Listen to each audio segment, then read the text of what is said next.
आदाब नाजरीन, आपके महबूब प्रोग्राम आदाब डॉक्टर में आप सबका तहे दिल से खैर मकदम करती है आपकी मेज़बान शगुफ्ता यास्मीन। स्टूडियो और प्रोग्राम में रौनक अफरोज़ हैं, वन ऑफ द लीडिंग यूनानी मेडिसिन कंपनी अतिया हब्स के फाउंडर, डायरेक्टर, प्रोमोटर, हिंदुस्तान के सबसे मसरूफ़ और कामयाब तरीन हकीमों में से एक, मसीहुल मुल्क हकीम अजमल खान अवार्ड और ऐसे ही न जाने कितने अवार्ड्स को अपने नाम से मोतबर कर चुके हकीम सुलेमान खान तूर साहब, मिलकर इस्तकबाल करते हैं। खुश आमदीद हकीम साहब। बहुत शुक्रिया, ज़रा नवाजी। नाज़रीन, एक छोटा सा किस्सा आपके गोश गुजार करते हैं और उसके बाद इंशाअल्लाह हकीम साहब का खूबसूरत सा कलाम हम सब की समातों में रस घोलेगा। उम्मे जाफ़र अरब की एक मशहूर खातून थीं और काफ़ी सखी थीं। उनकी सखावत का ये आलम था कि वो दाएं हाथ से देती थीं तो बाएं हाथ को ख़बर नहीं होती थी। उनका गुजरना एक ऐसे मकाम से हुआ जहाँ देखा उन्होंने कि दो नाबीना फ़कीर बैठे हुए हैं। एक फ़कीर सदा लगा रहा है कि या अल्लाह मुझे अपने फ़ज़ल से अता कर, और दूसरा जो फ़कीर था वो आवाज़ लगा रहा था, सदा लगा रहा था कि या अल्लाह मुझे उम्मे जाफ़र के फ़ज़ल से अता कर। उम्मे जाफ़र ने ये सारी चीज़ें देखी। अगले दिन वो शख्स जो खुदा का फ़ज़ल मांग रहा था उसे 2 दिरहम दिए, और वो शख्स जो उम्मे जाफ़र का फ़ज़ल या उनके रिज़्क़ में से अपना हिस्सा मांग रहा था उसे एक भुनी हुई मुर्गी दी। 10 दिन तक ये सिलसिला चलता रहा। 10वें दिन उम्मे जाफ़र ने उस फ़कीर से जो उम्मे जाफ़र के फ़ज़ल का तलबगार था पूछा कि तुम्हें रोज़ मैं भुनी हुई मुर्गी देती थी, तुम्हें 100 दिनार मिले? उसने कहा कि नहीं, मुझे तो बस एक भुनी हुई मुर्गी मिलती थी जिसे मैं दूसरे फ़कीर को 2 दिरहम में फ़रोख्त कर दिया करता था।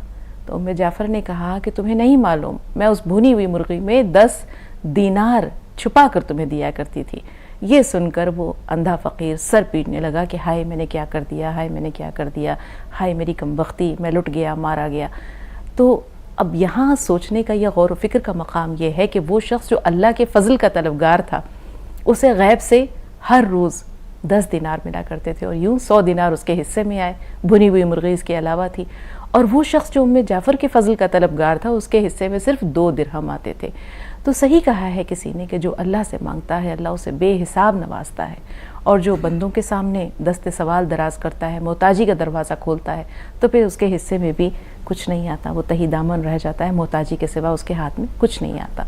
तो हमेशा जब भी मांगिए अल्लाह से मांगिए, अल्लाह के फ़ज़ल को तलब कीजिए, उसकी रहमत से लौ लगाइए। वो अपने बंदों से ना बेनियाज है और ना वो उनको तही दामन छोड़ता है। आइए चलते हैं हकीम साहब के पास और उनका खूबसूरत सा कलाम आप सबकी समातों की नज़र। गज़ल का मतलब पेश है। इरशाद आली हकीम साहब। मुझको साकी न कभी जाम ने पहचाना है, वाह।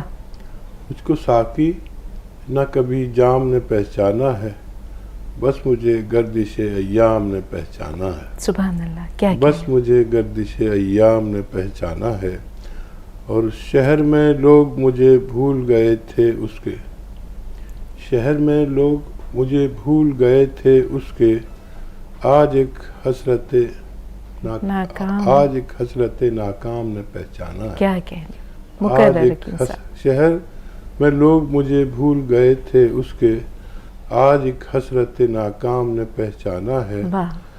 और शेर देखें, आज मैं खाने में साकी भी नहीं पहचाना, आज मैं खाने में साकी भी नहीं पहचाना, मेरे बोसीदा मगर जाम ने पहचाना है। क्या ख्याल है हकीम साहब, मेरे बोसीदा मगर जाम ने पहचाना है। मुकर्रर इरशाद हकीम साहब, बहुत उम्दा। मैं खाने में साकी भी नहीं पहचाना, मेरे बोसीदा मगर जाम ने पहचाना है। अब तो ये शेख व ब्रह्मन भी मुझे भूल गए, वाह। अब तो ये शेख व ब्रह्मन भी मुझे भूल गए, आज पहचाना तो असनाम ने पहचाना है। वाह वाह वाह। आज पहचाना तो असनाम ने पहचाना क्या है। और मक्ते का शेर है, तूर तजलील तलक भूल गया था मैं तो, तूर तजलील तलक भूल गया था मैं तो, आज उसे लज्जत दुश्नाम ने पहचाना है। सुभान अल्लाह। आज उसे लज्जत दुश्नाम ने पहचाना है, मुझको साकी न कभी जाम ने पहचाना है, आज बस गर्दिश अय्याम ने पहचाना है। सुभान अल्लाह, क्या कहने हकीम साहब, हर शेर आपका लाजवाब है, हर ख्याल मुनफरिद है। ख़ास तौर पर वो जो शेख व ब्राह्मण वाला है, मुझे को पहचाना तो बस असनाम ने पहचाना है, बहुत उम्दा। रजत जी को शामिल कर रहे हैं, हरदोई से हमारे साथ हैं। जी रजत जी, सवाल बताइए। जी हकीम साहब से बात हो सकती है? जी, अस्सलाम वालेकुम, मैं हाजिर हूँ। जी ये जानना चाहते हैं, पापा जी को हमारे खांसी बहुत आती है, उनको एलर्जी की प्रॉब्लम है, खांसी ज्यादा आती है उनको और शुगर की भी दिक्कत है। हाँ देखिए, जिन लोगों को भी खांसी और नज़ला ज़ुकाम रहता है और दायमी है यानी पुराना है, तो 5-6 महीने नुस्खा लेना होता है। और वो ये है कि बेशतर मैं बताता हूँ कि सपिस्तान, उन्नाब, अलसी, सपिस्तान, उन्नाब, अलसी 100-100 ग्राम खरीदें और उन्नाब की गुठली निकाल कर फेंक दें। और इसमें 30 ग्राम पीपलें मिलाई जाती हैं, हमारे किचन में होती हैं, गरम मसालों में पीपलें 30 ग्राम मिला के पाउडर बना लें। और ये सफ़ूफ सुबह गर्म पानी से निहार मुँह दें तो बहुत अच्छा, और रात को सोते वक्त ये अगर 5-6 महीने लगातार लेते हैं तो उनको क़ुव्वत मुदाफ़ियत आ जानी चाहिए और फिर ये मर्ज़ जाता रहना चाहिए। और डायबिटीज़ है तो एक आता है जामुन का गोंद। अच्छा, इसमें बड़ा नकली वकली बहुत आ गया है। असली जामुन का गोंद 1-1 चुटकी सुबह शाम दे दिया करें, बस 1-1 चुटकी काफ़ी है उनकी डायबिटीज़ को कंट्रोल करने के लिए। जी, शमा साहिबा मुंबई से, बताएं बहन क्या सवाल है? अस्सलाम वालेकुम। वालेकुम अस्सलाम। जी, हाँ, अल्लाह ताला आप लोगों की जिंदगी में खूब बरकत देवे, हकीम साहब की भी और शगुफ्ता की भी बरकत देवे। अल्लाह हर चीज से आप लोगों को माला माल करे, दवाओं के साथ में। आपके किस्से शगुफ्ता के बहुत हमें अच्छे लगते हैं, बड़े ध्यान से सुनते हैं, और जो हमें बहुत अच्छे लगते लिखते बनते हैं तो वो हम लिख लेते हैं। बहुत अच्छा। अल्लाह ताला आप लोगों को अच्छा रखे, परवरदिगार हर चीज से माला माल करे। हमारा ये नुक्ता था जो हमने उस दिन भाई के लिए बताया था रिपोर्ट भेजने के लिए, हाँ, तो वो हम किस नंबर पे भेजें? बेहतर। हमारे हेल्पलाइन नंबर्स आप देख रही हैं, टीवी स्क्रीन पे फ्लैश हो रहे हैं, बाकी हकीम साहब बताएंगे बेहतर इंशाल्लाह। इन नंबर्स के अलावा और क्या राब्ते की जरूरत है हकीम साहब? हाँ, आप जिसको भी फ़ोन करते हैं उससे कहिए मुझे व्हाट्सएप नंबर पर रिपोर्ट भेजनी है, तो वो इंतज़ाम करेंगे किसी व्हाट्सएप नंबर का। जो लोग बहुत फ़ायदा उठाते हैं हमारे नुस्खे जात से और दूसरों तक भी फ़ायदा पहुंचाते हैं, और वो फ़ौरन कांटेक्ट करें इसी नंबर पर जहां आपने अभी कॉल किया था, और अपना नंबर दर्ज करा दें। तो वो तमाम लोग जिन्होंने हकीम साहब की दवाओं से माशाअल्लाह फ़ायदा उठाया है, मुस्तफ़ीद हुए हैं, सेहत उन्हें मिली है, वो इज़हार ख्याल करना चाहते हैं, तो उस नंबर पे जिस पे अभी जैसे आपने कॉल किया शमा साहिबा ने, हमारे जो नंबर्स हैं जिन पर आप रब्ता करते हैं, अपने सवालात बयान करते हैं, उस पर फ़ोन करके ख्वाहिशमंद हजरात अपने नंबर्स दर्ज करवा सकते हैं। यास्मीन को शामिल कर रहे हैं। जी बताइए क्या सवाल है? हेलो जी बहन बताइए। वालेकुम। वालेकुम अस्सलाम। वालेकुम। मैं तो वक्त जाने के बारे में नुस्खा लेने का था। 1.5-2 साल से है इसको जाने की बीमारी खत्म ही नहीं हो रही। दवाखाने में बहुत इलाज कर लिए, मगर 3 से वक्त क्या कम हो रही, गोलियां भी खाई तो 30-40 से हो जा रहा हूँ। अब तो बहुत ज़्यादा है कि ठीक है। हाँ, खुजली, एलर्जी, ये सब स्किन प्रॉब्लम के लिए एक नुस्खा बड़ा ख़ास है, वो आप बना लें। देखिए, अलसी होती है, अलसी को हल्का सा भून कर पाउडर बना लें। अलसी को और हल्का सा भूनना और पाउडर बना के रख लें। 200-400 ग्राम ले लें। और एक आपके एक आता है नमक ज़ैतून, 1 चुटकी लें नमक ज़ैतून, और 1 या 2 गिलास पानी में डाल दें। नमक ज़ैतून असली वाला, नकली नहीं। और एक आता है आपके किचन में ही है, वो ये खाने का सोडा, मीठा सोडा भी कहते हैं, खाने का सोडा। वो अक्सर जो ख़वातीन पकौड़ी बनाती हैं उसमें मिला देती हैं ताकि पकौड़ियाँ खूब फूल के मोटी हो जाए। तो 1 चुटकी ये खाने का सोडा, 1 चुटकी नमक ज़ैतून, और आधा चम्मच या 1 चम्मच अलसी का पाउडर जो हल्का सा भूनकर आपने पाउडर बनाया है खा लें, दिन में कम से कम एक बार। इंशाल्लाह आपकी परेशानी अच्छी होना मुमकिन है। जी, नासिक से नसरीन साहब, फरमाइए बहन, क्या सवाल है? अस्सलाम वालेकुम। वालेकुम सलाम। हमने ना आपके यहाँ पे ना नमक कैल्शियम मंगाया है, आपने हमें शरीर के लिए कहा था, तो वो कैसे लेना है? 2 गिलास पानी में, गुनगुने पानी में या सादे पानी में लेना है? बेहतर। हाँ, आप जैसा पसंद फरमाएं, गुनगुना पानी पसंद फरमाएं या सादा पानी, उसमें मिलाकर कम से कम 1 गिलास, ज़्यादा ज़्यादा 2 गिलास में मिलाकर इस्तेमाल कर सकते हैं। जी, एक सवाल प्रोग्राम के आगाज़ में ही आया था, किम साहब बल्कि आगाज़ से थोड़ा पहले आया था। नसरीन इत्तेफाक से उनका भी नाम है, 5-6 महीने की वो प्रेग्नेंट हैं और उनके एक पैर में काफ़ी तकलीफ़ है, यानी कि पिंडली में काफ़ी खिंचाव महसूस होता है, दर्द महसूस होता है। अब गोंद स्याह मंगवा तो उन्होंने लिया है, लेकिन उन्हें थोड़ा सा तशवीश इस बात से है कि चूँकि वो हामिला हैं तो डर ये लगता है कि कहीं बच्चे को तो कोई नुकसान नहीं होगा गोंद स्याह इस्तेमाल करने से। आपकी क्या राय है? हाँ, दूसरे लोगों से आधा इस्तेमाल करें, यानी 1 चुटकी, दूसरे लोग 2 चुटकी यानी आधा ग्राम खाते हैं।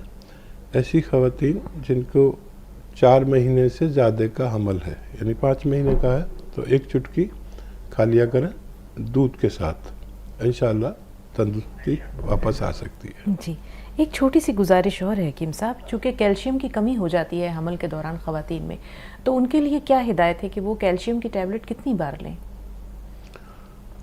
देखिए, उस वक्त थोड़ी ज़्यादा पड़ती है, वैसे एक इंसान को 1 कैल्शियम 1 हफ्ते में काफ़ी है, लेकिन अगर ज़रूरत पड़े तो ऐसे हालात में अपने डॉक्टर के मशवरे से 1 हफ्ते में 2 कैल्शियम ले सकते हैं। उसमें सब कुछ होता है, मल्टीविटामिन, जिंक वगैरह वगैरह वगैरह, तो वो डॉक्टर तो रोज़ दे देते हैं, लेकिन मैं कहता हूँ कि कैल्शियम बहुत रोज़ ना लें, क्योंकि जितने भी पथरी के मामलात हो रहे हैं ये ज़्यादा कैल्शियम की वजह से हो रहे हैं, तो 1 या 2 कैल्शियम 1 हफ्ते में लेना बेहतर है। वक्त हो रहा है एक छोटे से ब्रेक का, ब्रेक के बाद हाजिर हुए, कहीं ना जाइएगा, देखते रहिए आदाब डॉक्टर।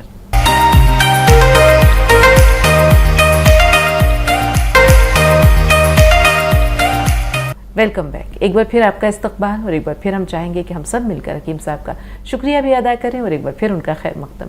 बहुत बहुत शुक्रिया हकीम साहब, खैर मकदम आपका। ज़रा नवाजी हैदराबाद से। जी बहन, बताइए क्या सवाल है? हेलो, अस्सलाम वालेकुम। वालेकुम अस्सलाम। जी हकीम साहब को भी सलाम। वालेकुम सलाम रहमतुल्लाह। जी, वो हमारे सास है, उनको ना पैरों में बहुत तकलीफ रहती है। ठीक है। वो काफी टाइम से उनको तकलीफ है, 15-20 सालों से उनको तकलीफ है। गोंद से या 6 महीने हो गए उन्होंने खाने लगी। ठीक है, कितने फीसद फायदा है? कुछ आराम है? आराम है, पैरों में तकलीफ नहीं है, लेकिन ताकत बिल्कुल नहीं है उनके पैरों में। ठीक है। बिल्कुल ठहरने के लिए उनको ना पैरों में ताकत नहीं है और ना पैरों में बहुत तकलीफ रहती है हमेशा उनको। उनकी उम्र क्या है? 60 साल है। जी ठीक। अच्छा, उनका वजन ज़्यादा है क्या? 70 है वजन उनका। अच्छा, थोड़ा वजन कम कर दें। देखिए, गोंद स्याह ने तो अपना काम कर दिया, अब इस उम्र में बदन ढीला हो जाता है काफ़ी और पेट निकल जाता है, तो और 10 किलो वज़न कम कर लें। और किसी को भी अगर वज़न कम करना हो तो एक नुस्खा मैं बेशतर बताता हूँ, बड़ा अच्छा है, जितना चाहे वज़न कम हो सकता है। ये जो खाने का सोडा आपके बावर्ची खाने में होता है, 1 चुटकी लें, किचन में जो होता है 1 चुटकी बस, और ये 2 गिलास पानी में डाल दें। और नमक जैतून आता है एक, असली लें, नकली ना लें, बेहिसाब नकली भी आ गई सारी चीज़ें। नमक जैतून 1 चुटकी, वो भी 2 गिलास पानी में डाल दें और मोहतरमा से कहें कि ये पी लें, 1 गिलास या 2 गिलास में डाल के रोज़ाना 1 बार या 2 बार पिला दिया करें, तो उनका पेट और वेट दोनों धीरे धीरे कम होता जाएगा। और 2-3 महीने में जब हमारा खून भी पतला होना चाहिए इस उम्र में, और कोलेस्ट्रॉल भी कम होना चाहिए, और ये बहुत ख्याल रखता है, खून भी पतला करता है, कोलेस्ट्रॉल कम करता है, दिल का बड़ा ख्याल रखता है, हार्ट ब्लॉकेज हो जाते हैं इस उम्र में, उनको खोलता है। फिर पेट भी बहुत अच्छा रहता है, इजाबत खुल के होती है, भूख लगती है, तो ये कर लिया करें। ये लीवर को भी अच्छा रखता है, किडनी को भी बहुत अच्छा रखता है। तो आप ये नुस्खा उन्हें दें, इंशाल्लाह फ़ायदा मुमकिन है। इंशाल्लाह। आयशा साहब बताइए बहन, क्या सवाल है आपका?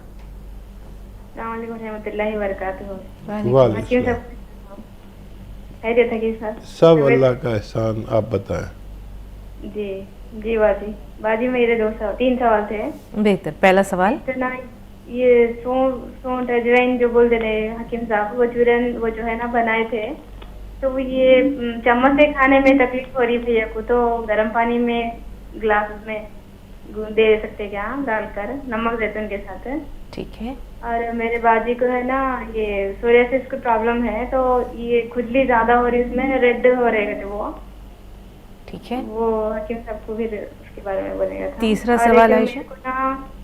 मेरे को ना बाजी ये दांत बहुत खींच रहे हैं बाजी, तो हकीम साहब कुछ बोले थे वो पेट्रोल कुछ लगाओ बोल के, तो उसके सिवा दूसरा कोई है क्या? बहुत से लोगों को पेट्रोल की स्मेल जो है वो अच्छी नहीं लगती है हकीम साहब। ठीक है जी। अच्छा, पहले आपकी सवाल का जवाब दे देता हूँ। देखिए, मैं अपने तजर्बे शेयर करता हूँ, और मैं शायद ये भूल गया कि ख़वातीन तो ये कर ही नहीं सकती। तो 2 चुटकी खाने का सोडा लीजिए, जो किचन में सोडा है यहाँ रख लीजिए, और ऐसे लगा के रब करें अपने दांतों पे, मसूड़ों पे, और फिर ऐसे ही छोड़ दें।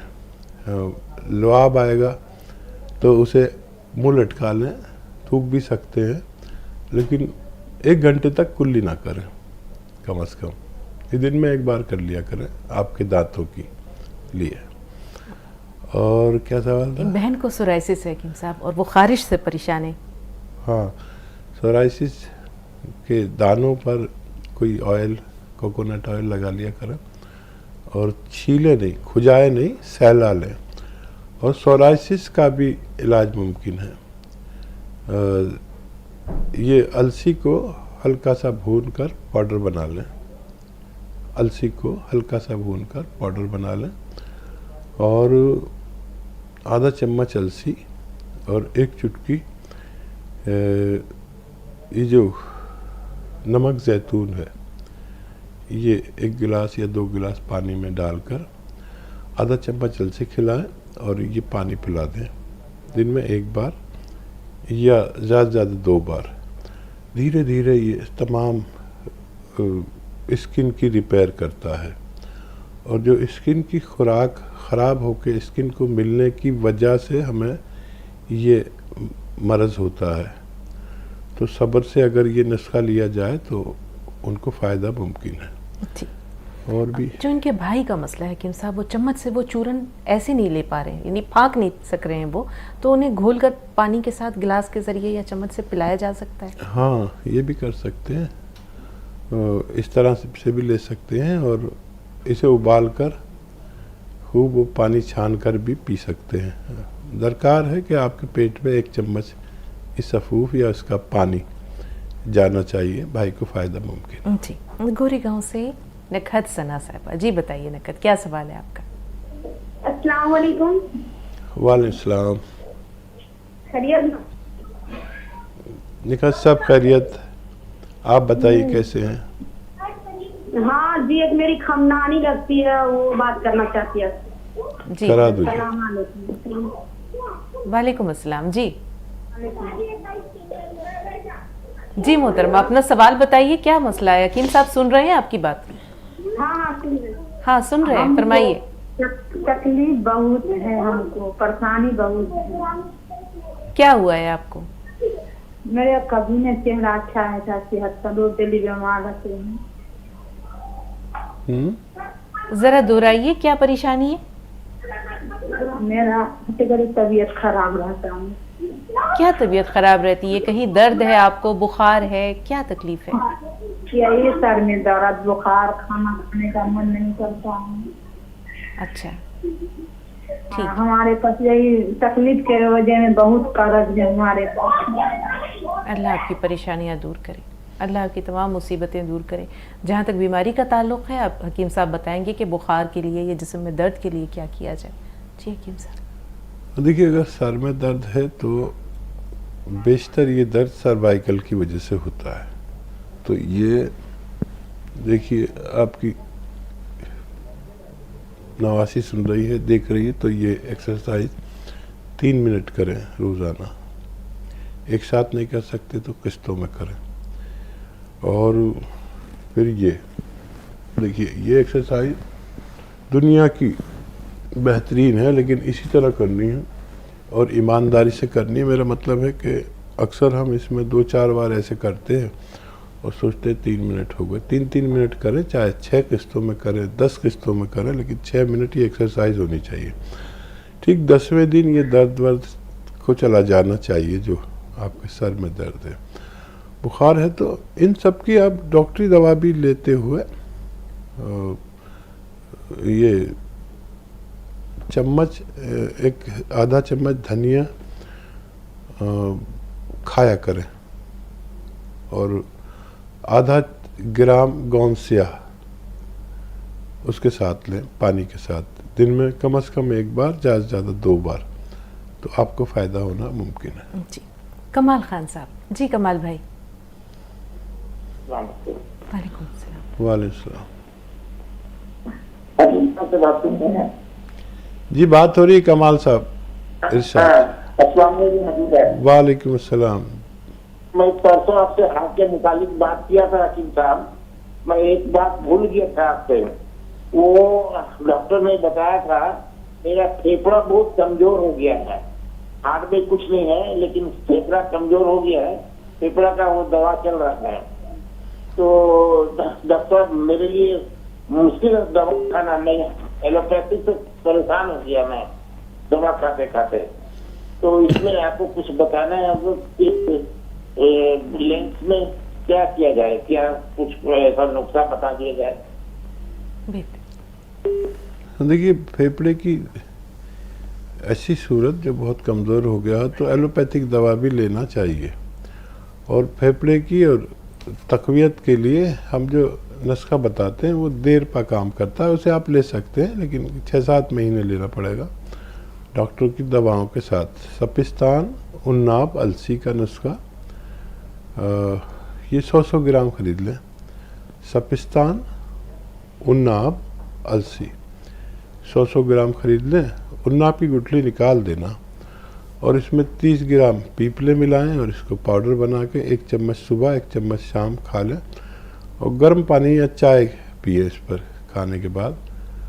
और खट्टी चीज़ें छोड़ देनी चाहिए लंग्स यानी फेफड़े के मरीज़ों को, और तो इससे काफ़ी तक़वियत मिल सकती है। जी अंजुम, क्या सवाल है?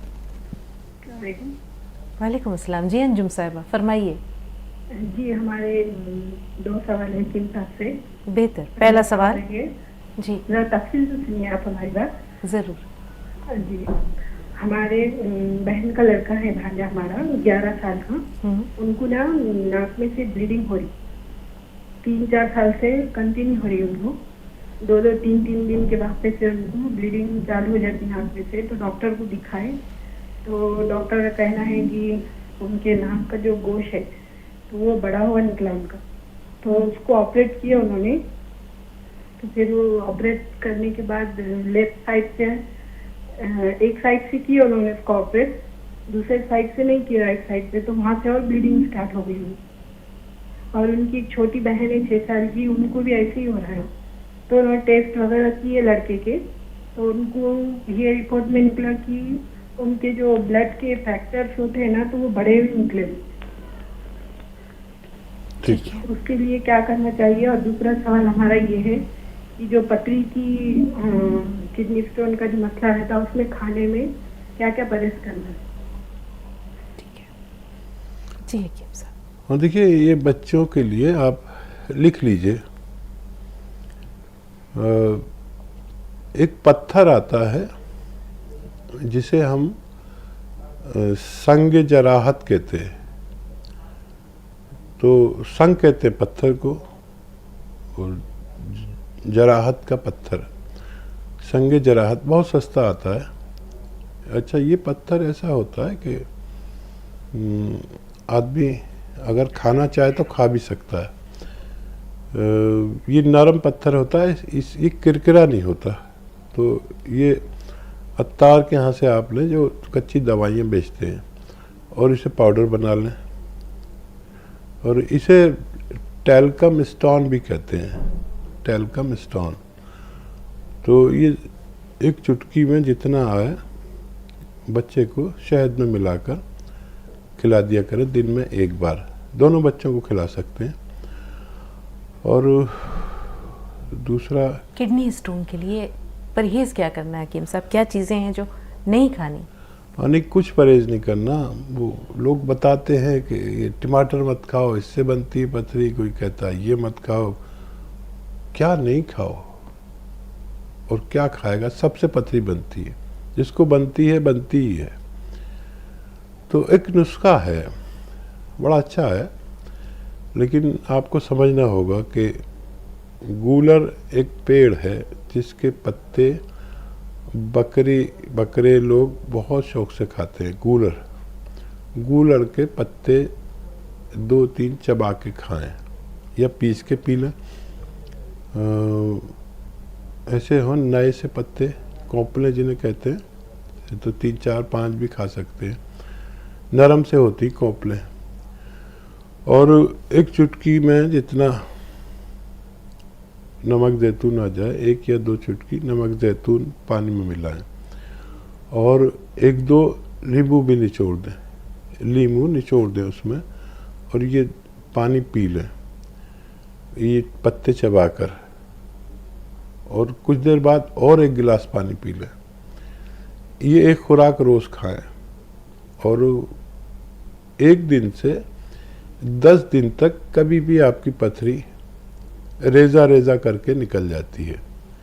इतनी खुराक खाएं, और जब पथरी निकल जाए तब भी हर महीने 2-3 बार ये खुराक ले लिया करें। तो ये जो खुराक आप लेंगे तो ये पथरी बनने के सिस्टम को ख़त्म करने के लिए लेंगे, और कभी कभी लेते रहा करिए। ये दुनिया का अच्छा नुस्खा कहलाता है, अगर आप समझ गए हो तो। एक और वक्फा दरकार है नाज़रीन, एक ब्रेक लेते हैं, ब्रेक के बाद हाजिर हुए।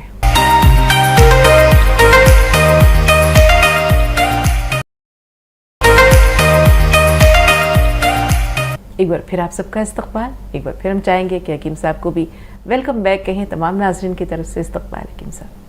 ज़रा नवाज़ी जी अस्सलाम वालेकुम। वालेकुम सलाम। जी वो हमारे सास को है ना पैरों में बहुत तकलीफ रहती है। ठीक है, क्या उम्र है उनकी? उनकी 70 साल, 60 है। माशाअल्लाह। इसलिए कह रहा हूँ कि आज बहू में सास के लिए बहुत फ़ोन कर रही। अल्लाह आपको सलामत रखे। और देखिए, ये तकलीफ़ जितनी है इतनी ही आसानी से ठीक हो सकती है, किसी की भी हो, चाहे सास की हो या माँ की हो या नंद की हो या भावज की हो। ये जितने भी रिश्ते हैं, इन सबको ये तकलीफ़ें आती हैं, आपको भी आएगी। तो ये नुस्खा लिख के रखें और असली लें। मेरा आपसे इल्तमास यही रहता है कि असली नुस्खा लेंगे तो फ़ायदा होगा, क्योंकि जो भी मैं बताने लगता हूँ लोग नकली देने लगते हैं। एक आता है गोंद स्याह। गोंद तो आप जानते ही हैं, स्याह मतलब काला, काला गोंद स्याह। कम से कम 15-20 लोग नकली बेच रहे हैं, हर गांव हर शहर में है नकली बेच रहे हैं। गोंद स्याह चमकदार नहीं होता, और आप जब दुकानदार के पास जाते हैं किसी बेईमान के, तो वो एक चमकदार सा गोंद दे देता है। गोंद स्याह बड़ा बुरा सा लगता है, चमकता भी नहीं है, वो एलवा दे देता है। इसलिए बता रहा हूँ कि आप नकली का शिकार ना हो। तो गोंद स्याह ले लें, और ये रॉ मटेरियल, कच्ची दवा है, दुनिया की मानी हुई दवा है ये। अगर आपको असली मिल जाए, और सिर्फ 1 ग्राम खानी है, आधा ग्राम सुबह, आधा ग्राम शाम। कैसा भी दर्द हो, टांगों में हो या कमर में हो या घुटनों में हो या हड्डियों में हो, असली गोंद स्याह आधा ग्राम सुबह, आधा ग्राम शाम खाएं। 15-16 रुपए का आता है 1 ग्राम। और अगर 100 ग्राम भी आपको असली मिल गया, तो ये अपने ख़त्म होने से पहले मरीज़ के मर्ज़ को ख़त्म करने की ताकत रखता है। बिल्कुल हकीम साहब, बात हो रही थी मोहब्बत की, बात हो रही थी अल्लाह ताला की मोहब्बत के बाद हम देखते हैं कि सबसे खरा जो जज्बा है वो माँ की मोहब्बत होती है। हज़रत अली करमुल्लाह वजह के पास एक अजीब मसला आया। हुआ असल में यूँ, दो ख़वातीन सफ़र में थीं, दोनों के पास एक ही उम्र के बच्चे थे और इत्तेफाक से दोनों के पास बेटे थे। एक खातून यानी एक औरत के बच्चे को भेड़िया उठा कर ले गया। अब जो दूसरी औरत थी जिसके बच्चे को भेड़िया उठा कर ले गया, उसके दिल में ये फतूर आया कि क्यों ना मैं इस दूसरी औरत के बच्चे को जो है वो उठा लूँ और कहूँ कि ये तो मेरा बच्चा है, इसके पास कोई सबूत और दलील तो है नहीं। उसने उस बच्चे को उठा लिया अपने गोद में और कहने लगी ये तो मेरा बच्चा है, तुम्हारे बच्चे को भेड़िया ले गया है। अब वो बहुत परेशान हुए, दोनों जो है रोती धोती, ये मसला पहुँचा हज़रत अली करमुल्लाह वजह की अदालत में। तो हज़रत अली ने फरमाया कि ठीक है, मैं कल तुम्हारे इस मसले का जो है वो हल बताऊँगा, पेश करूँगा। अगले दिन वक्त मुकर्ररा पर वो दोनों आई तो हज़रत अली करमुल्लाह वजह ने कहा कि इस बच्चे को तलवार से निस्फ करके आधा आधा दोनों को दे दो। अब जो हकीकी माँ थी वो चिल्ला उठी और कहने लगी नहीं नहीं, ये इसी का बच्चा है, ये इसे दे दो, ये मेरा बच्चा नहीं है। हज़रत अली करमुल्लाह वजह ने कहा कि दूसरी औरत झूठी है, इसे सज़ा दो, इसे जेल में बंद कर दो, या जो भी करार वाकई सज़ा है वो उसे दो, और ये जो बच्चा है इसको हकीकी माँ के हवाले कर दो। तो माँ के दिल में जो तड़प होती है, न जाने ये कैसी तड़प होती है कि इसे लफ्ज़ों में बयान करना मुश्किल है। सुना है कि जब हम महशर के रोज़ जो माएँ अपने नौनिहालों को छोड़ देंगी तो उनके पिस्तान से दूध निकल के उनके मुंह तक जाएगा, तो ये पहचान लेंगे बच्चे के, या माँ पहचान लेगी कि ये मेरा बच्चा है। और मैंने ये भी सुना है कि वहाँ पर जैसे यहाँ दुनिया में वालिद के नाम से बच्चे को लोग जानते हैं, इसी तरह वहाँ पर माँ के नाम से बच्चे को बुलाया जाएगा। पता नहीं इसमें क्या हकीकत है, शगुफ्ता आप ज़्यादा बेहतर जानती होंगी। वहाँ पर माँ के नाम से बच्चे को तलब किया जाएगा। यहाँ पर जैसे बाप के नाम से बच्चे का नाम होता है सुलेमान वल्द फलां, तो वहाँ पर बच्चे का नाम माँ के नाम के साथ लिया जाएगा। ये अल्लाह ताला की तरफ से एक एजाज़ होगा। मेरा जहन वहाँ तक उसकी रसाई नहीं थी हकीम साहब, मैं सोच रही थी ऐसा क्यों होगा, क्यों कर होगा। हाँ, इसमें कई चीज़ें हैं। बहुतों के ऐप ढक जाएंगे, सिर्फ माँ ही जानती है कि ये बच्चा किसका है, पैदा उससे हुआ है, तो दुनिया कितनी ख़राब है, किसी का राज अफशा ना हो जाए, किसी की तजलील ना हो जाए, किसी को कोई अपने आप को हकीर ना समझ ले, इसलिए भी वहाँ बच्चों को बाप के नाम से नहीं माँ के नाम से बुलाया जाएगा। सुल्तान साहिबा हैं फ़ोन लाइन पर, आपकी इजाज़त से हम बात करते हैं। जी सुल्तान साहिबा बताएं क्या सवाल है। जी वालेकुम अस्सलाम। वालेकुम बात करना थी जी, बात हो रही है। मेरे दो तीन सवाल हैं, छोटे छोटे हैं। हाँ। एक तो ये है कि मेरी बेटी 26 साल की है जी, तो उसको डॉक्टर को दिखाया था तो वो बोल रहे हैं इससे सोराइसिस है। तो उसको पहले घुटने में थोड़ा सा मतलब सूजी चल रही थी, तो बढ़ते बढ़ते वो बहुत बड़ा चट्टे जैसा बन गया, एकदम खुरदरापन आ गया उसमें। फिर अब दूसरे घुटने में भी उसको ये हो रहा, पोनी में भी हो रहा है उसको। तो उसके लिए क्या मतलब देना चाहिए। दूसरा सवाल बहन। और दूसरा सवाल ये है कि जो आप बताते हैं कि जिसको हमल नहीं ठेकता उसके लिए जो आप बताते हैं दवाएं, तो अश्वगंधा और मोरिंगा का बोल, तो वो कितने टाइम से और कब तक देना चाहिए। तीसरा सवाल ये है कि जो हमल वाली औरतें रहती है उसको आपने खसखस बताया था खाने के लिए। हाँ। तो वो भी कितने टाइम तक और कितनी मात्रा में लेना चाहिए।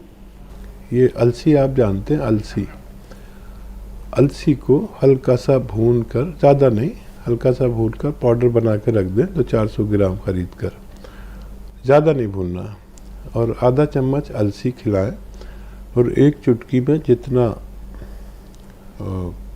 ये आ जाए नमक ज़ैतून। अच्छा, नमक ज़ैतून याद रखें, बेशुमार नकली मिलने लगा, मैंने खुद देखा।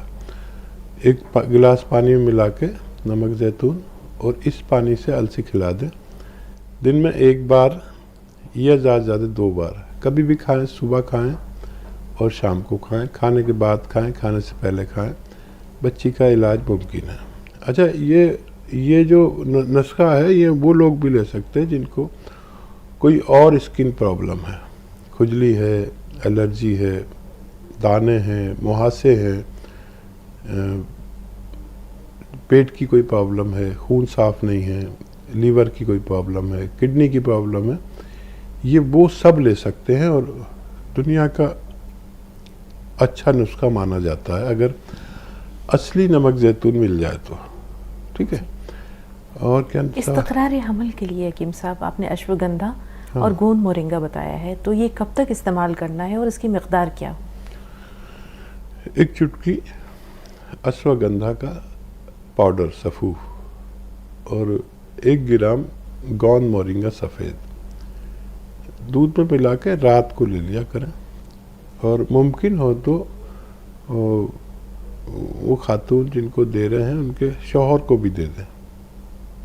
अगर कुछ उनमें कसर होगी, कमी होगी तो वो भी निकलना मुमकिन है। और रोज़ देते रहें, कभी भी आप 2-3 महीने में कभी भी आप साहिब उम्मीद हो सकते हैं। जी। खशखाश, इसका इस्तेमाल कब तक करना है और मिक़दार क्या हो इसी मकसद के लिए? हाँ, खशखाश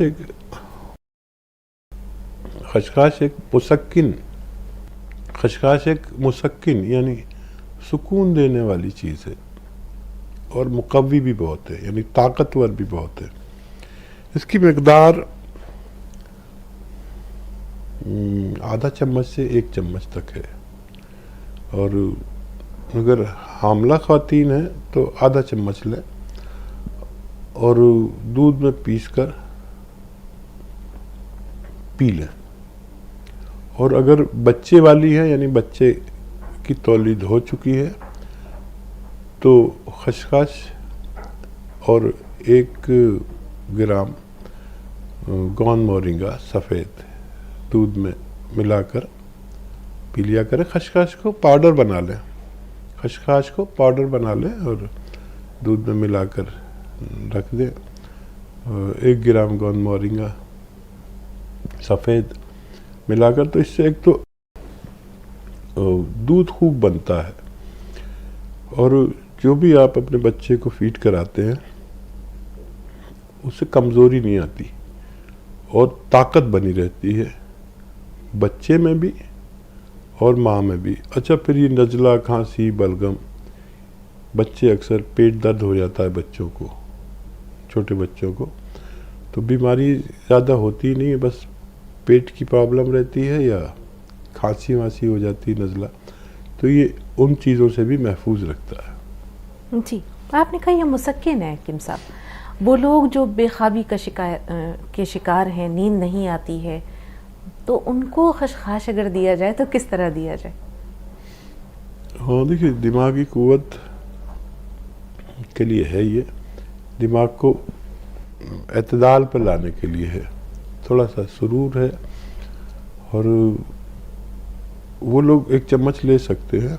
अगर बहुत प्रॉब्लम है तो 1 चम्मच खसखस का पाउडर और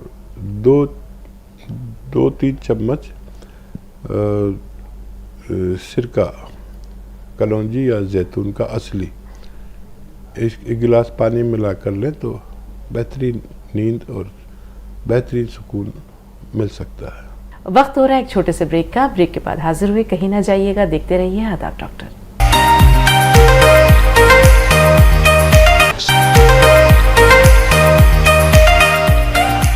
वेलकम बैक। एक बार फिर आपका इस्तकबाल, और एक बार फिर हम चाहेंगे कि हम सब मिलकर हकीम साहब का शुक्रिया भी अदा करें और एक बार फिर उनका खैर मकदम।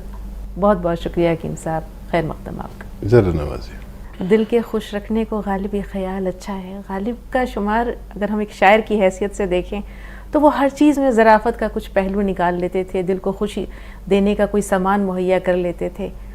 उनकी नसर को देखें तो उनके खतूत जो है वो बहुत, एक अगर वो शायरी ना भी करते तो उन खतूत के हवाले से गालिब की इनफरादियत मुसल्लम थी। उनके लतीफ़े कितने मशहूर हैं। शायर जो है, असल शायर ऐसा ही होता है कि दुनिया से बिल्कुल अलग टाइप का, अपने अलग ख्यालात, अपने अलग बयानात और अपने अलग तफक्कुरात से पहचाना जाता है। और शायर की ये भी पहचान है कि देखिए वो शायर जो स्टेज के शायर हैं वो कुछ शायर नहीं होते, वो ऐसे भड़कीले और ऐसे जोशीले शेर पब्लिक से कोई हुकूमत पे तंज कर रहे हैं तो कभी हाकिम पे कर रहे हैं, और ये लोगों का जज्बात भड़का के दाद ले जाना, ये कोई शायरी जो असल में है तो वो यही शायरी है जो गालिब करते थे। शायरी का मतलब यह है कि शायरी का मतलब है महबूब। अब महबूब से मिलके क्या हाल हुआ, उससे बिछड़ के क्या हाल हुआ, उस मतलब हर बात उससे वाबस्ता, तो ये शायरी होती थी। और इत्तेफाक से दरबार से भी वाबस्ता थे तो मकबूल हो गए। और शायरी ऐसी की कि लोग हम जैसे शायरों को तो शायर ही नहीं मानते, बस जहाँ भी शायरी होती है तो गालिब का नाम आ जाता है। रेशमा से मुखातिब है जी, बताइए रेशमा साहबा क्या सवाल है? हेलो जी हाँ जी मैडम साहब दोनों को नमस्कार जी, आदाब, फरमाइए। आदाब, जय हिंद। एक मेरा ये 2-4 सवाल है मेरे जी। पहला भी ਪਹਿਲਾਂ ਵੀ ਅਸੀਂ ਜੈਤੂਨ ਦਾ ਨਮਕ ਮੰਗਾਇਆ ਹੈ ਤੇ ਉਸ ਦਾ ਅਸਲੀ कैसे पता चलेगा भी जिवें ਅਸੀਂ ਟੈਸਟ ਕਰ ਸਕੀਏ ਵੀ ਸਾਨੂੰ ਪਤਾ ਲੱਗ ਚੱਲ ਜੇ ਵੀ ਉਹ ਅਸਲੀ ਹੈ ਜਾਂ ਨਕਲੀ ਮਿਲਾ ਹੈ। कहाँ से लिया है आपने रेशमा साहबा? ਇਹ ਆ ਜਿਹੜਾ ਟੀਵੀ ਚੈਨਲ ਪਰ ਆ ਰਿਹਾ ਨੰਬਰ ਤੁਹਾਡਾ, ਇਹਦੇ ਤੋਂ ਅਸੀਂ ਫੋਨ ਕਰਕੇ ਮੰਗਾਇਆ। अच्छा ठीक है। दूसरा ਤੇ ਦੂਸਰਾ ਇਹ ਆ ਵੀ ਮੇਰੇ ਨੱਕ ਤੇ ਨਾ ਤਿਲ ਸੀ ਤੇ ਉਹ ਤੋਂ ਨਿਕਾਲਦੀ ਆ ਦਵਾਈ ਲਾ ਕੇ ਤੇ ਉਹ ਚਮੜੀ ਜਲ ਜੇ ਗਈ ਹੈ, ਕਾਲੀ ਆ ਤੇ ਉਹ ਉਸਦਾ ਦਾਗ ਹਟਾਣਾ ਹੈ, और दसना भी कैसे जाते। ठीक है। तीसरा तीसरा मेरे बच्चे की ना हाइट बारे आ 19वें साल से ते उसकी थोड़ी बहुत हाइट हो जाए उस लिए दस। ठीक है। 19 साल उम्र बताई ना आपने? हाँ जी 19वें हाँ, साल का 18 साल का हो चुका है तो 19वें साल में जा। ठीक। चौथा सवाल। चौथा सवाल है मेरी ना नजर मतलब जड़ी नजदीक दी आ ओ घट है ते थोड़ा जिहा दूर करनी है ना फोन फिर मैनू अखर दिसदे ने ते जे नजदीक पढ़दी हूं फिर वो चौड़े चौड़े बड़े बड़े दिसदे आ काले काले से। आपको नजदीक में साफ दिखाई देता है कि दूर से साफ दिखाई देता है? दूर साफ दिखाई देता है ते नजदीक में वो हर्फ बड़े बड़े दिखते हैं। हाँ जी ਜਦੋਂ ਵੀ ਇਦਾਂ ਟੀਵੀ ਵੱਲ ਵੀ ਯਕਦਮ ਦੇਖਦੀ ਆ ਨਾ ਪੜਦੀ ਜਾਂ ਕੁਝ ਵੀ ਤੇ ਉਹ ਫਿਰ ਮੈਨੂੰ ਉਹ ਸਾਫ਼ ਨਹੀਂ ਦਿਸਦਾ। अच्छा लेकिन आप तो कह रही हैं कि दूर से आपको साफ दिखाई देता है। हाँ जी दूर से ठीक दिसदा थोड़ा जा, नजदीक जाती हैं तो ठीक नहीं दिखता। हाँ ठीक। अच्छा ठीक है जी। हाँ इस उम्र में ये हमारी आईसाइट वीक होती है तो किसी की दूर की किसी की नज़दीक की होती है, बेशतर वैसे नज़दीक की ही ख़राब होती है तो उसके लिए फिर हम चश्मा बनवा लेते हैं और कोशिश भी करते हैं कि थोड़ा सा नंबर अच्छा हो जाए, थोड़ी आंखें कमज़ोर होने से रुकी रहें। तो मैं अक्सर कहता हूँ कि वो गाजर का जूस पिया करें, उसमें 1 ग्राम गोंद मोरिंगा सफ़ेद डाल के रोज़ पिया करें। गाजर का ज़माना हो तो गाजर में मिलाकर, गोंद मोरिंगा सफ़ेद असली। और जब गाजर ना हो तो सौंफ के साथ भी ले सकते हैं। सौंफ का पानी उबालें 3 चम्मच और उस पानी के साथ ले सकते हैं। इससे आँखों को बड़ा फ़ायदा रहता है और इससे स्किन भी बहुत साफ़ होती है। जहाँ आपके स्किन का प्रॉब्लम है, जो निशान रह गए, मैं पंजाबी तो जानता नहीं हूँ लेकिन मेरी समझ में ही आया, सही बात है जी जी। तो नाक पर इन्होंने कोई ऐसी चीज़ इस्तेमाल की जिससे कि वो मर्ज तो ख़त्म हो गया लेकिन झुलस गई है और वो स्याही कैसे दूर हो? हाँ तो गोंद मोरिंगा सफ़ेद गाजर के जूस में 1 ग्राम मिला के रोज़ लिया करें। और ये जब गाजर नहीं हो तो सौंफ के पानी में मिला कर लिया करें, आपकी ज़रूर ये इसमें फ़ायदा मुमकिन है। जी। और क्या हाइट का मसला है, 19 साल बेटे की उम्र है। हाँ अभी गुंजाइश हो सकती है बेटे में। 1 ग्राम गोंद मोरिंगा सफ़ेद पानी में दूध के साथ या नारियल पानी के साथ रोज़ाना वो बच्चे को पिलाया करें, असली वाला। और अगर आपने हमारे यहाँ से मंगवाया है तो वो असली ही जाता है। हमारे यहाँ चेक होता है ये सब। कोई भी चीज़ जब तक चेक नहीं होती हम आपको इरसाल नहीं करते, भेजते नहीं। बस हमें ये फ़र्क है कि हमारे यहाँ चेक करने की इंतज़ाम है, किसी के पास नहीं है इंतज़ाम, जो आता है वही दे देता है। लेकिन हमारा सारा वक्त उसको चेक करने में ही जाता है, हम दे भी नहीं पाते इतना। और अगर हमारे यहाँ से मंगाया तो इंशाल्लाह आप परवाह ना करें, हम लोग बेईमान नहीं हैं। जी, हल्द्वानी से शबाना साहब, बताइए क्या सवाल है? जी हाँ, हेलो, अस्सलाम वालेकुम। वालेकुम अस्सलाम। जी जी, सवाल ये है कि हमारी भाभी हैं तो उनको थायराइड भी है। हाँ, उनको थायराइड है और उनके पैर और हाथ सूज रहे हैं। ठीक है। हाँ, उनको थायराइड और हाथ पैर भी बहुत सूज रहे हैं उनके, तो उनके लिए हकीम साहब बता देंगे कोई नुस्खा। और मुझे खांसी नहीं है, ना नजर जुकाम है, मुझे रात को सोते टाइम ठंडे बहुत लगते हैं, सूखे सूखे से बहुत ही ज्यादा परेशानी होती है नींद में, इसके लिए बता दीजिए। और गोंद मोरिंगा हकीम साहब ने बताया था गाजर के नुस्खे का, तो उसको एक बार को लेना है। अब हमने आंवले का और मेथी का पाउडर बनाया है और उसमें भी गोंद मोरिंगा के 2 बार ले सकते हैं कि नहीं? ठीक है, ठीक है। हाँ, चाहें तो यही पाउडर खाएं और 2 बार लेने की ज़रूरत नहीं है। चाहें तो 2 बार भी इस्तेमाल गोंद मोरिंगा किया जा सकता है। और देखिए, जो आपकी अजीज़ा को प्रॉब्लम है वो सूजन आ रही है एक तो। जी, थायराइड भी है और हाथ पैरों में सूजन है। हाँ, तो देखिए,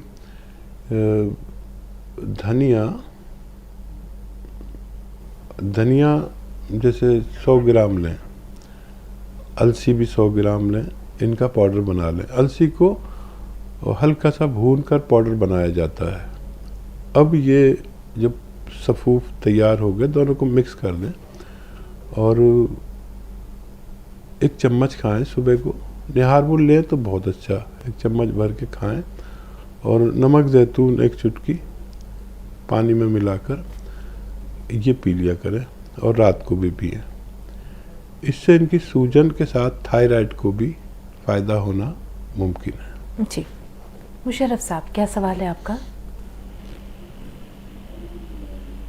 मुशर्रफ भाई, हमें सुन पा रहे हैं?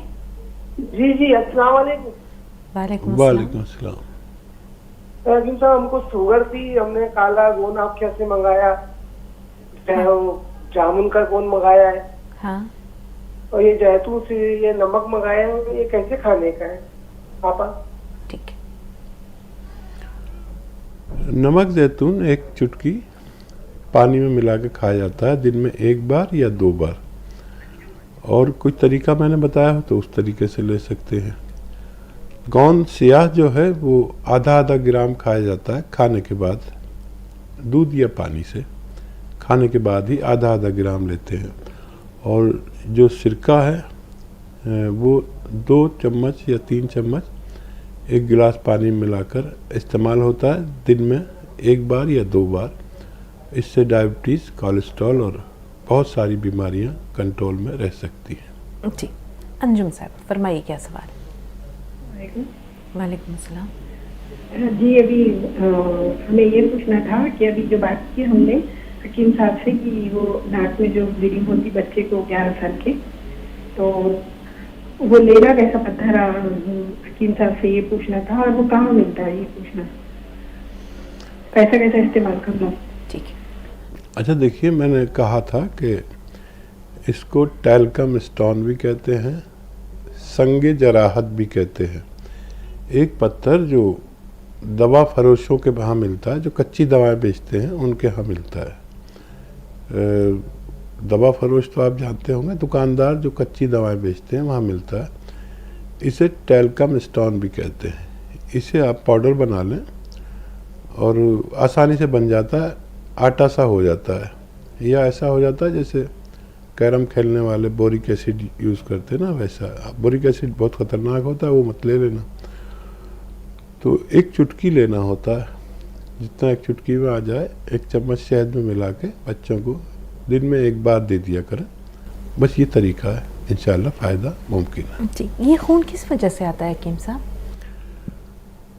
दरअसल हमारे नाक में गुदूद है और वो गुदूद जो है इतने इस कदर हसास होते हैं कि जैसे आजकल आप एयरपोर्ट पे जाती होंगी ना, तो नल खोलने की ज़रूरत नहीं पड़ती, हाथ ऐसे करो तो पानी आने लगता है, हाथ हटा लो तो पानी रुक जाता है।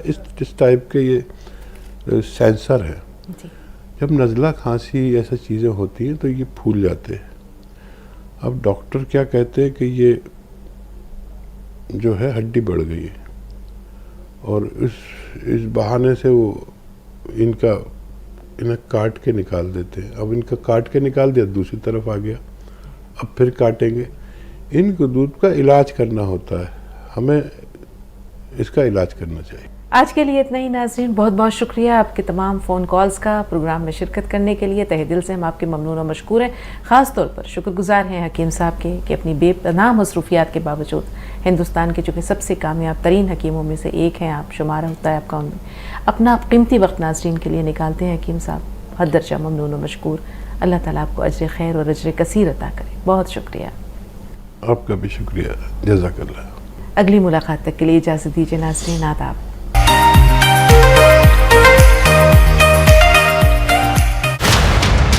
असेंबली